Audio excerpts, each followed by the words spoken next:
मौत की खबर लेकर तुम्हारे घर तुम्हारे परिजनों तक इतिहास के पन्ने में यह भी लिखा जाएगा कि एक जज जिसने खुद फांसी का हुक्म सुनाया है वही मुलजिम की मौत की खबर लेकर उसके घर गया है। लेकिन तुमसे एक विनती है भाई, हमने तुम्हें मुलजिम के शक्ल में देखा है और जानता हूं कि तुम्हें पेशेवर कातिल हो। तुम्हारा नाम शिवा है, लेकिन तुम्हारे घर का एड्रेस पता मैं नहीं जानता हूं, किसके बेटे हो, कहां रहते हो। इसलिए एक कागज पर अपना एड्रेस लिखकर दो मुझे। हवलदार, मुलजिम के कागज और कलम दो, हाथ के कड़ी खोल दो।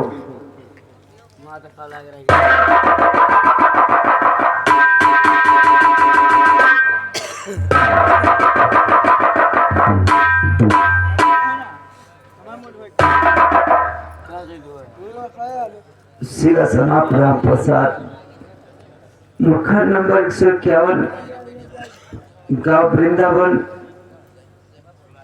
पोस्ट बरसाना, जिला मथुरा।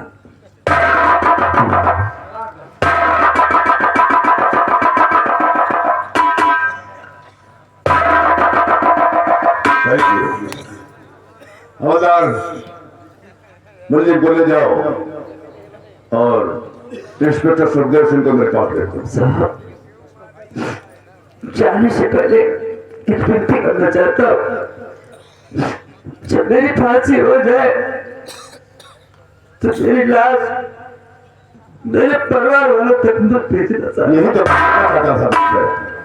ये क्यों चाहते हो ऐसा कि तुम्हारी डेड बॉडी तुम्हारे घर में पहुंचाई जाए? मैं आपसे इसलिए कह रहा था कि मेरी लाश का बोझ मेरे परिवार वाले उठा नहीं पाएंगे।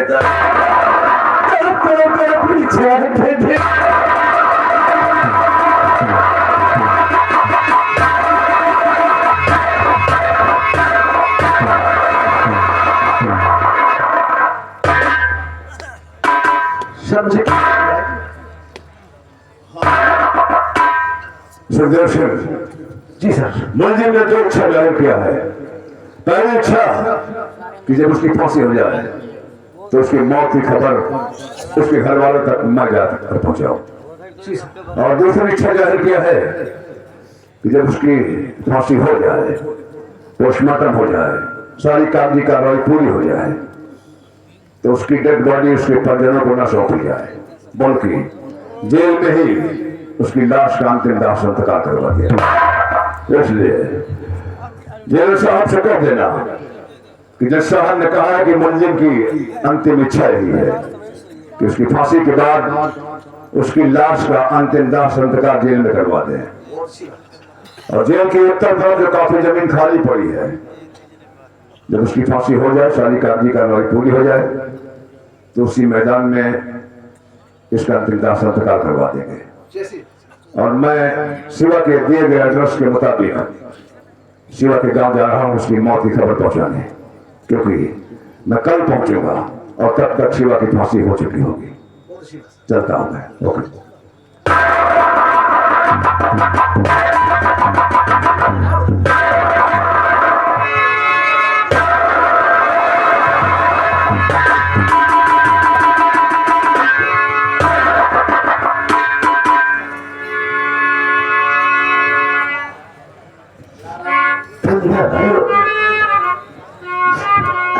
जा रहा हूँ,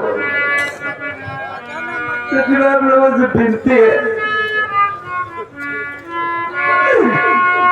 कि बुलाने से दुआ करना कि मेरे परिवार वालों को कुछ ना हो।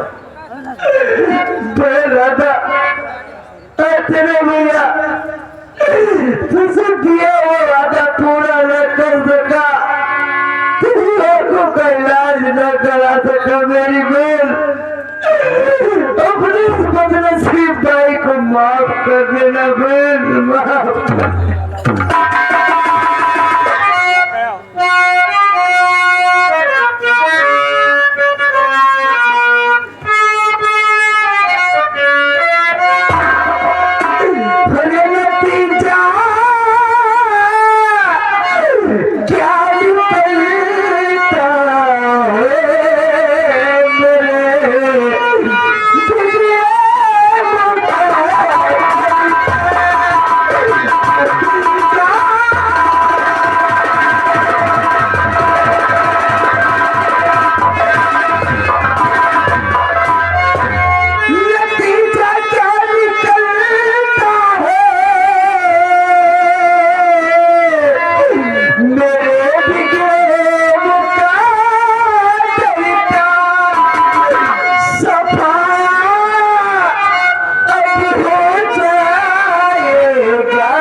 जल्लाद बुलाया गया है।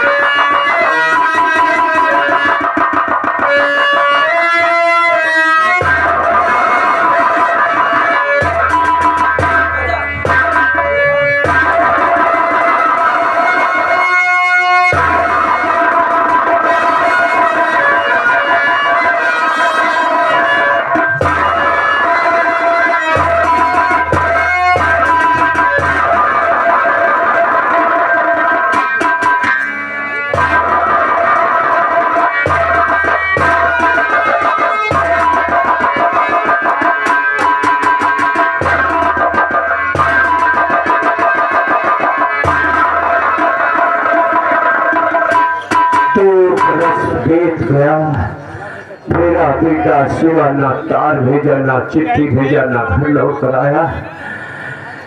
जैसे मेरा बेटा किसी मुसीबत में फंस गया है, बाबूजी बाबूजी मुझे बचा दीजिए, मैं तो घबरा रहा हूँ।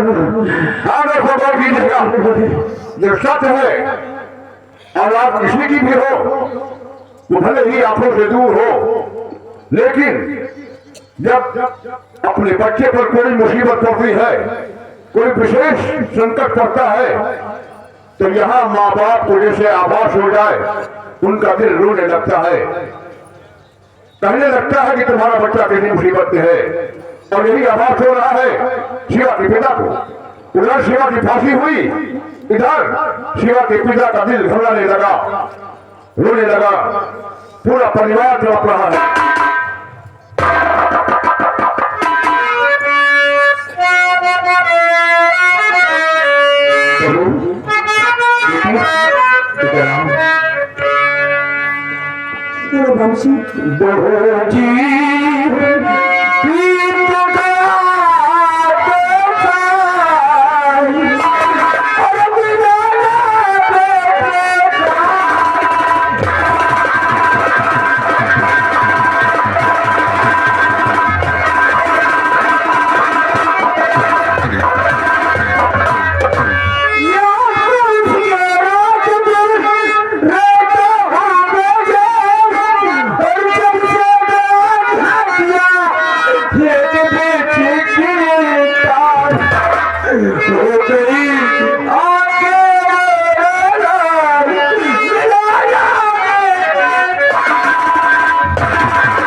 मेरा दिल बहुत घबरा रहा है, जैसे मेरा बेटा किसी मुसीबत में फंस गया है और मुझे बुला रहा है।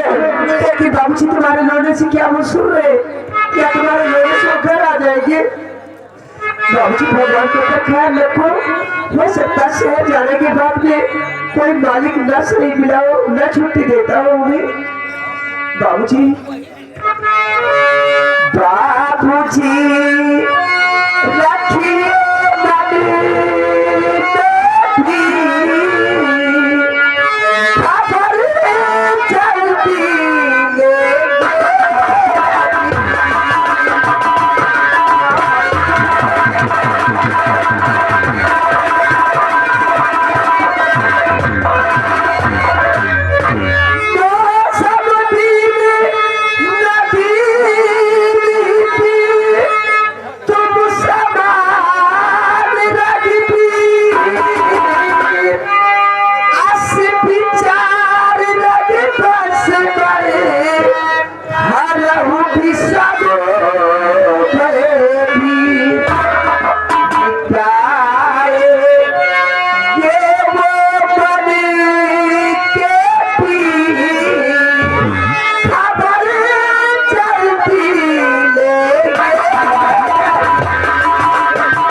राधा हमेशा पूछा करती है भाभी कब नहीं आएंगे। मुझे पूछा करता है इन बच्चों को मैं कुछ समझाते पागल हो जाती कभी कभी। अब तुम हमेशा उन्हीं के घर में रह करते, तबीयत तुम्हारी ठीक नहीं रहती बाबूजी। क्यों इतना सब लोगों को पागल करते जा रहे हो? मेरे कलेजे का टुकड़ा है, मैं उसे भुला नहीं पा रहा हूँ।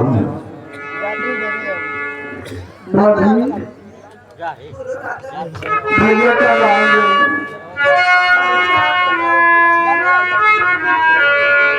मुझे आँखों की दरकार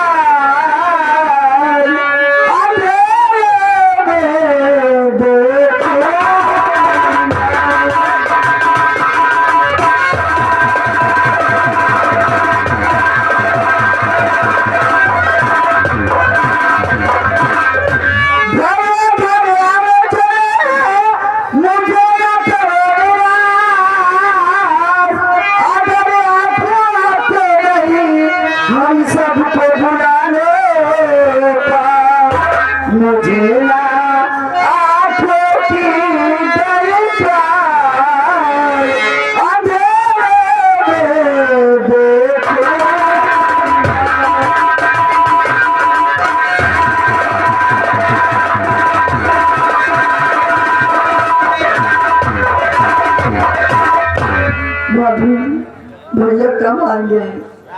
क्या उनको मेरी याद नहीं आती है? बहू, हाँ बाबूजी। मुझे भूख लग रही है, जाओ जो कुछ और रूखा सूखा बना कर ले आओ, मैं खाना चाहता हूँ।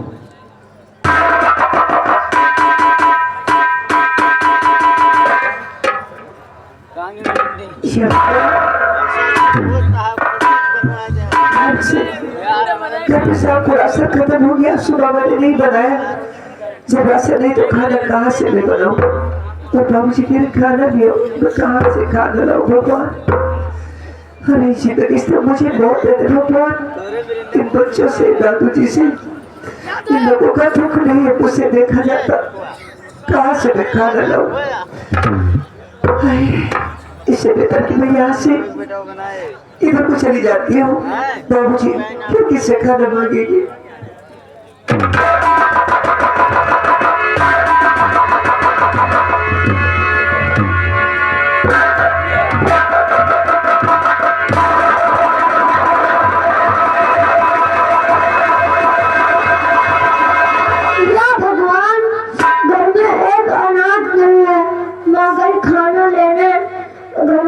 दाना नहीं है, बापू को क्या देगी खाने के लिए?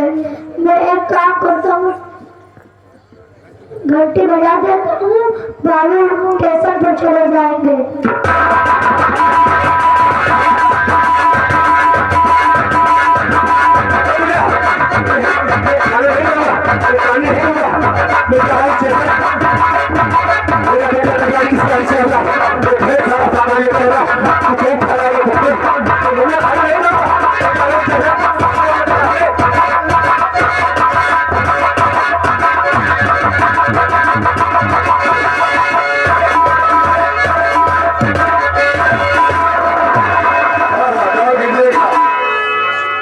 सेवा के पिता ने अपनी बहू से कहा कि बहू उस खाने को उतर। सेवा का बेटा जो बहुत मासूम अभी बहुत छोटा है, लेकिन उसे पता है कि घर में खाने को कुछ नहीं है। दादाजी माँ से खाना मांग रहे हैं, माँ खाना कहाँ से ला कर देगी? उसे ये भी पता है कि दादाजी जैसे ही ट्रेन की आवाज सुनते हैं, खाना खाना भूल जाते हैं, पानी पीना भूल जाते हैं और फौरन स्टेशन की तरफ भाग पड़ते हैं बाबूजी की तलाश में। क्यों ना मैं घंटी बजा दूं? और उसने वही किया। लेकिन ये बात लक्ष्मी को अच्छी नहीं लगी। लक्ष्मी पहुंची और बेटे को थप्पड़ मारकर डांटती है, पूछती है कि क्यों किया तूने ऐसा दादाजी के साथ? तो वैसे भगवान ही मजाक कर रहा है, तू भी उनसे मजाक किया।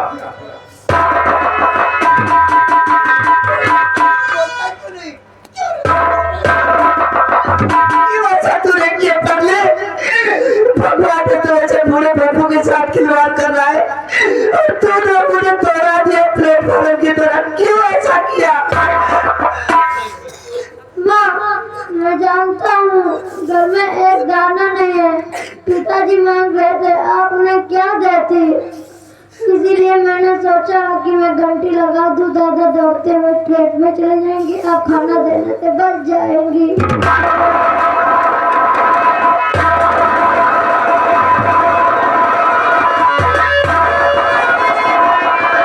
लक्ष्मी अपने बच्चे से बात सुनती है तो सीने से लगा लेती है, कहती कि बेटा माफ कर दे मुझे, मुझसे बड़ी भूल हुई जो तुझे थप्पड़ मार दिया। बहुत परिवार एक एक दाने को तड़प रहे हैं।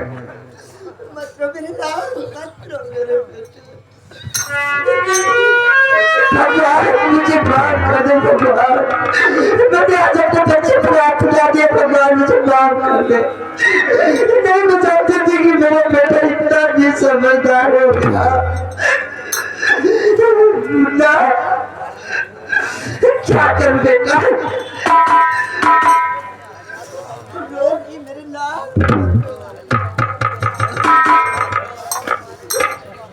मुझे भूख लगी है माँ।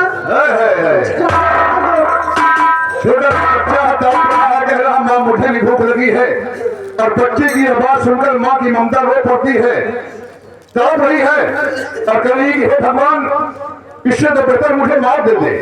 मेरा नन्हा सा बच्चा भूख से तड़प रहा है, खाना मांग रहा है, कहाँ से लाकर खाना खिलाओ।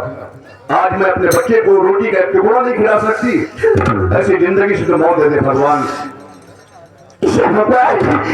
ये बच्चा लेकर मुझसे नहीं चल जाता भगवान, इस जिंदगी से तो मुझे मौत दे दे, मौत दे दे भगवान। इन बच्चों को कहाँ से मैं खाना लाकर खिलाऊंगी।